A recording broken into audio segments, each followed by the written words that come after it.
Gonna kill a nice big mature doe, take some good meat home. Uncle Randy and Jamie, you're welcome. I'm putting you on a big buck. That's the one they call the fence row buck. He's only 3.5. Can you believe that? That's why I come to the Grigsby. You saw a fence row, like I told you. Yeah, that one. I think they will move after that day of rain yesterday. It should be good. So. All right, I just called Andy and we are gonna run into the shop here. He's trying to get caught up on stuff. They're running all over the farm trying to get things done because there's a big front coming in. There's more deer coming out right now. There's more deer coming out. So we can keep following that blood, or we can just go down there and get it. It's right there.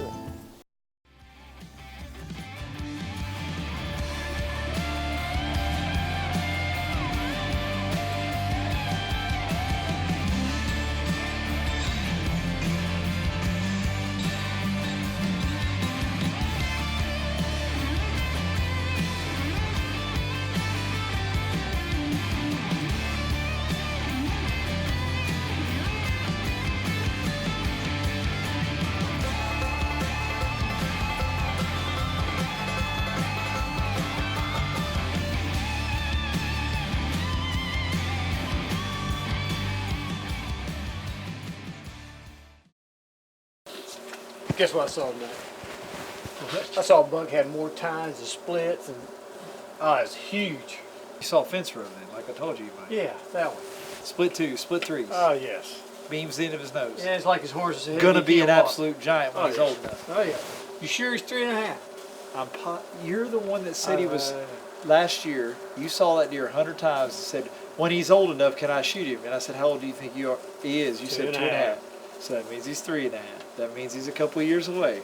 But he is the biggest 3.5-year-old on this property. Oh, beautiful deer. So you agree with me he's 3.5? I'm going to agree with you this time. Because I did call him 2.5 Last year. last year. All right. That is a giant buck.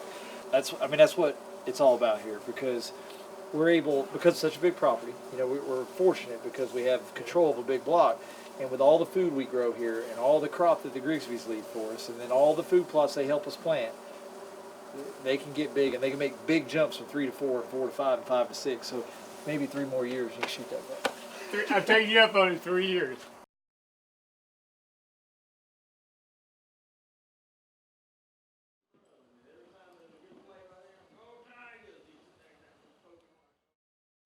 So we always make everybody come down to the range and shoot before they go out. One is to mess with them a little bit, but the big reason is to make sure everybody's bows are good after some travel. And we got a nice little range set up here where everybody can shoot and have some fun. So everybody is shooting really good. First day of the hunt, we're gonna get everybody out this afternoon and have a great hunt. I think they will move after that day of rain yesterday. It should be good. So I'm excited, I hope they are. So it's our first evening here in Illinois at the Grigsby. Just got set in our stand. We got a great wind right in our face, overlooking a standing cornfield with a little bit of turnips down here to our right. So hopefully here in an hour or so we can get some deer moving and see what we can see tonight.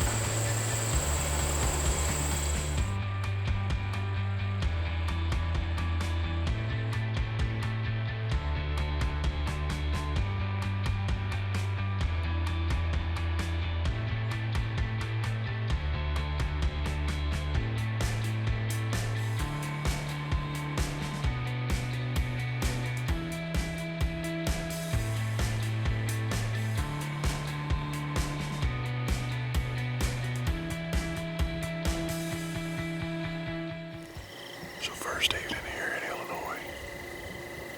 By the call of the night, we probably saw 10 or 11 does. A lot of good movement. All right, I just called Andy and we are gonna run into the shop here. He's trying to get caught up on stuff. They're running all over the farm trying to get things done because there's a big front coming in. Looks like we're gonna get a bunch of rain, possibly snow, depending on how cold it gets tonight. That is definitely gonna put all their harvest on hold. The cold weather in the front is great for our hunting, but if the harvest stops and or they have to change their plans there, it might mess up our hunting. So I really don't know. I'm gonna run in here, talk to Andy, get it figured out. What's up, buddy? Hey, Mike. Bet you're having one heck of a day. Did you see the weather report? Yeah, it doesn't look very favorable. Woo, no. So that's why I wanted to run over here and just talk to you real quick. I know with this rain / snow, if it gets cold enough coming in, what's that going to do to what your plans are for harvesting? We had a plan, but now I just want to make sure. It's going to postpone things. How long, we don't know at this time. You know, it depends if that really what comes to fruition is what they have in the forecast. Or It sounds pretty wet. yeah, I mean, it looks like a couple inches of snow or something like that. But that'll definitely shove us out for a couple Well, it's great days. for our hunting. It's going to put the deer on their feet and make them move. But it's like it might also make them change their farming plans. We might not hunt where we were wanting to hunt. So Yeah, it'll slow things down a little bit. Okay. Good so- we made progress where we did last week for it. yeah, exactly. You guys did get into it, but there's still a bunch of it out there. Those deer it's like you cut one field and they just move to the next field. It's crazy how they do that. So I guess with this moisture, you're done. I mean, can y'all still bring it in with a little bit extra moisture on it and use the grain? Like when you put it in the grain bins, will those dryers dry it, or is there a certain level you still gotta make sure you don't get above that? Yeah, so when we're bringing it in, I mean, it's been testing 20%. Somewhere 18-20%. You still got to run it through the dryer and take a couple points So that's off. those big fans I hear going crazy over there. Yeah, you got one big grain dryer, and then when you get it to the actual bin destination, then you got fans on each bin that's trying to take, How does that air half a move through point. it? Is it push it up from the bottom? Or how Yeah, so it's pushed through and then comes through the top, and you got the vents, that vents it out. But you're trying to push it across. The whole floor is perforated. So you're pushing all that air through and trying to most people, dry it consistently. or including myself, it's not. Those aren't the average size grain bins over there or silos. So, I mean, they're a little bigger than normal. Yeah. yeah. So And you guys can fill those up. yeah. We try to. I mean, that's the goal, right? Right. So you want the air to go across the whole bottom and then up through. Yeah. So the smaller bins, the whole floor is perforated, so you're getting airflow through the whole thing. Okay. That's why it's important to make sure you're getting good quality and that you're not having a lot of fines on the floor, so you can push that air evenly and consistently through the floor. Your bigger bins, you have concrete bottoms, so you're only getting airflow through the perforations, which those are designated throughout. So every the time you concrete empty floor. one, do y'all have to clean that floor out and get it totally? Yeah, that's the biggest thing is when you do empty them. If anything had accumulated where you had moisture and then maybe a heat mass where that maybe you plug some of those aerations, Sure. then that's where you would want to go in there and clean it up before you put the next crop in there. Gotcha. Because otherwise, then it would affect your airflow. So if it rains like crazy, but you could still walk in the field, you can't bring it in soaking wet. Basically, what you're telling me. I mean, you're still still going to dry based off moisture. I mean, the May planting is getting down to manageable moisture, where it'd be 15 and a half. Okay. Which is acceptable in terms of who your end market would be and end user would be. Gotcha. Well, hopefully we don't get too much. I am wanting the front a little bit for the deer because it's going to make them move, but hopefully it doesn't mess y'all up too bad. Keep communicating and I'll hunt around you and hopefully you don't have to go around me. Yeah, hopefully it's just a couple days. I mean, right. we got to be optimistic this time of year. So. Yeah. All right. Well, thanks for your time, man. You're I welcome. will call you and we'll stay in touch. I'm going to go see if I can't get these guys on a couple deer. Sounds good. All right, bud. Sounds Thank good. you. Thank you.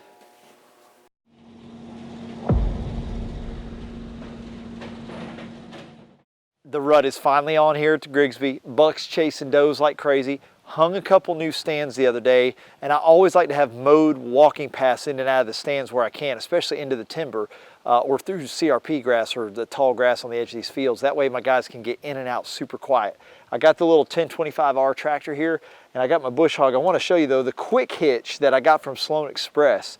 Real simple. We've all fought it where it's tough to get a 3-point hitch on a big tractor or small tractor where you have to back up if you're by yourself. This is real simple. I backed up, I've already got it hooked. So I literally just lift up on the hydraulics until this slides down into the hook on all 3 points. And then I just shut it and that pin right there locks it in. That's how simple that is. And one of the coolest things on this little rig is that quick connect that the PTO's got. I literally push that button and slide the PTO on. No more fighting to set up a PTO. So between the quick hitch and the quick connect, this is a really awesome setup. I'm gonna go cut some trails and get these stands ready to hunt. We might even hunt some of them tonight.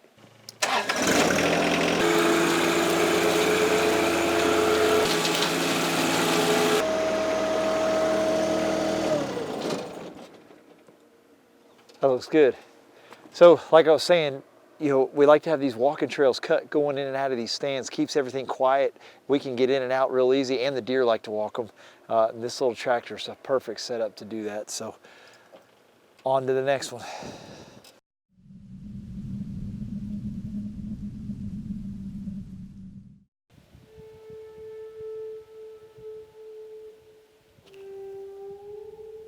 There's a doe coming over the edge. She's moving pretty quick.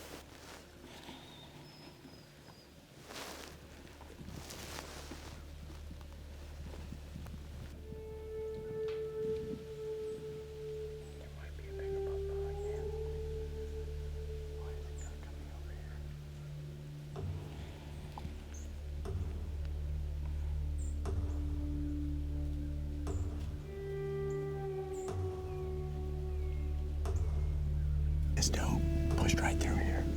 We can hear some more deer walking in there. The snow's real crunchy this morning, and I can hear deer walking. There's more deer coming out right now. There's more deer coming out.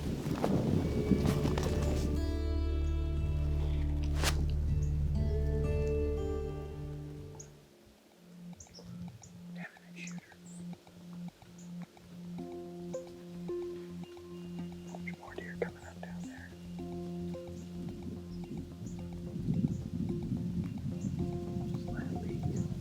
Yes, I got it.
You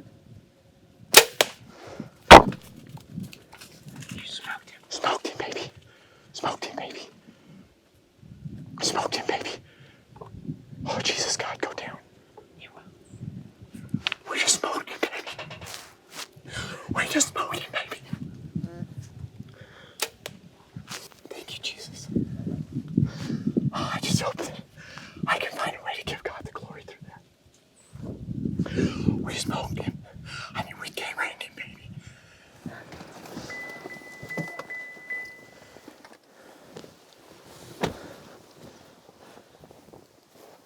Did you shoot something? I shot something. I shot him right there. Cool. What was it? When he popped out, we'd had a doe about 2 minutes earlier come right around and come through here. And then we had a spike come right behind that doe, and then he popped out. And so we had a good idea he was gonna come right here. Perfect. So. Is he big? He's big. Yeah? Yes. Where was he standing? Right there. All right, show me. Right here. I see the blood there. Yeah. And then he went around this corner, and he actually went out in the field, if I remember right. But that's the hole he went That's the hole he went in. But he did come out in the field, I'm pretty sure. When he jumped in the woods, was that arrow still hanging out of him? Yeah. I could have sworn he went out through that field. Yeah, I think he did it a little bit too. Huh? I think he did too, a little bit. Not very far, but No.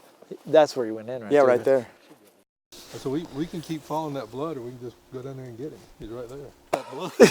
You follow the blood, you'll leave. I'm a little over paranoid, but I wanted to make sure. You know, you right get. there where that buck's laying. Oh golly, I gotta make sure. What'd I tell you? If he's I dead know, right inside but the I woods. had to make sure. I gotta wait 42 Holy hours. crap, he is bigger than I thought. I told you. We have somebody that's slightly excited, and that's why you come hunt at the Grigsby, because they don't ground shrink, they ground grow. Let's get in here with him because the man's gonna have a stroke. Are you excited? Yeah, dude. More relieved now. I'm like, I mean, I knew, but I was like, Gosh dang, we heard. He didn't run, but Yeah, he's just 75 yards? 75 yards. I mean, just pinwheeled him. man, I'm glad you got him. Oh, dude, I am so happy. You want to pull him out of here so we can see him a little better? Not bad, buddy. It's really not bad. And the nice thing is we pulled, here's what we did do. We pulled the Uncle Randy on this deer because he says you shouldn't shoot him unless you can drive the truck to him. We're going to back the Chevy right up to him. How about You're that? going to be able to do it. Congratulations. Here. Thanks, my man. First hunt at the Appreciate it. Grigsby, you got one. Yes, Congrats. got a good one, man. Thank you for sealing the deal. We needed that this week. Oh, yeah, I mean, it was perfect. I mean, the shot broke good. It was right where it needed to be, and I was probably a little over paranoid about how long to give him, but I wanted to make dang sure. I mean, this is That going to be clip my they biggest sent me on the whitetail. phone and said, hey, this is what happened. I said, well, go get him because he's dead. Awesome.